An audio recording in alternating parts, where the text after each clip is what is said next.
Hi friends, welcome to our YouTube channel. ನೋಡಿ ಸೂರ್ಯ ಹೆಂಗೆ ಕಾಣಿಸ್ತಿದ್ದಾನೆ. ಕೆಳಗಡೆ ಬಂದೆ ರೆಡಿ ಆಗೋಣ ಸ್ಕೂಲ್ಗೆ ಅಂತ ಹೇಳ್ಬಿಟ್ಟು ಬ್ರಷ್ಗೆ ಪೇಸ್ಟ್ ಹಾಕ್ಕೊಂಡು ಚೆನ್ನಾಗಿ ಹಲ್ಲುಜ್ಜಿದೆ. ಹಾಗೆ ಬರೀ ನೀರಲ್ಲಿ ಮುಖ ತೊಳ್ಕೊಂಡೆ. ಈ ಬಟ್ಟೆಗಳು ಬಿಚ್ಚಿಬಿಟ್ಟು ನನ್ನ ಸ್ಕೂಲ್ ಯೂನಿಫಾರ್ಮ್ ಹಾಕ್ಕೊಂಡೆ. ನಮ್ಮಪ್ಪ ನೀರು ತರಕ್ಕಂತ ಹೋಗಿದ್ರು, ಗಾಡಿಯಲ್ಲಿ ಇಳಿಸ್ಕೊಳಕ್ಕೆ ಹೋದೆ. ಹಾಗೆ ಕನ್ನಡ ಓದೋಣ ಅಂತ ಬುಕ್ ತೆಗೆದ್ರೆ ಓದಕ್ಕೆ ಹೇಳಿದ್ರು, ಕನ್ನಡ ಕ್ವಶನ್ ಆನ್ಸರ್ಸು. ನೋಡಿದೆ, ಪೇಜ್ ತಿರುಗಿಸ್ದೆ, ನೋಡಿದ್ರೆ ಇಷ್ಟು ದೊಡ್ಡ ಕ್ವಶನ್ ಆನ್ಸರ್ಸ, ಯಾರು ಬರೀತಾರೆ ಓದ್ತಾರೆ ಅಂತ ಹೇಳ್ಬಿಟ್ಟು ಹಂಗೆ ಬ್ಯಾಗಲ್ಲಿ ಹಾಕ್ಬಿಟ್ಟೆ. ಯಾಕೋ ಇಂಟ್ರೆಸ್ಟ್ ಇರಲಿಲ್ಲ ಓದಕ್ಕೆ, ಬ್ಯಾಗಲ್ಲಿ ಇಕ್ಬಿಟ್ಟೆ ಬುಕ್. ಇಂಥ ಜನ ಎಲ್ಲಿ ಸಿಗ್ತಾರೆ ನಿಮ್ಗೆ? ಹೊಡಿರಿ ಚಪ್ಪಾಳೆ, ಹೊಡಿರಿ. ಇದು ನಮ್ಮ ದೇಶ ಅಂದ್ರೆ ಇಂಥ ದೇಶದ ಬಗ್ಗೆ ಕೆಡ್ದಾಗ ಮಾತಾಡ್ತೀಯ ನೀನು. ಹಂಗೆ ನಮ್ಮ ಸ್ಕೂಲ್ ಶೂಗಳು ಹಾಕ್ಕೊಂಡೆ. ನಮ್ಮ ಅಪ್ಪನ ಕರೆದಿದ್ದೆ, ಹಂಗೆ ತಿನ್ನೋಣ ಅಂತ ಅಡುಗೆ ಮನೆಗೆ ಹೋದರೆ ವಾಂಗಿಬಾತ್ ಮಾಡಿದ್ರು ಇವತ್ತು. ಅದನ್ನೆಲ್ಲ ತಟ್ಟೆಗೆ ಹಾಕ್ಕೊಂಡು ಚೆನ್ನಾಗಿ ತಿಂದೆ. ಫೋನ್ ಮಾಡಿದ್ದೆ, ನಮ್ಮ ಅಪ್ಪ ಬಂದರು ಕರ್ಕೊಂಡು ಹೋಗೋಕ್ಕೆ. ನಮ್ಮ ಅಪ್ಪ ನನ್ನ ಸ್ಕೂಲ್ ಹತ್ರ ಬಿಟ್ಟರು.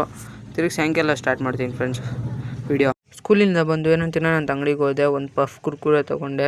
ಇವತ್ತಿನ ವಿಡಿಯೋ ಇಷ್ಟೇ. ನಿಮ್ಗೆ ಇಷ್ಟ ಆಗಿ ಲೈಕ್ ಮಾಡಿ, ಶೇರ್ ಮಾಡಿ, ಕಮೆಂಟ್ ಮಾಡಿ, ಸಬ್ಸ್ಕ್ರೈಬ್ ಮಾಡಿ. ಓಕೆ ಫ್ರೆಂಡ್ಸ್, ಬಾಯ್.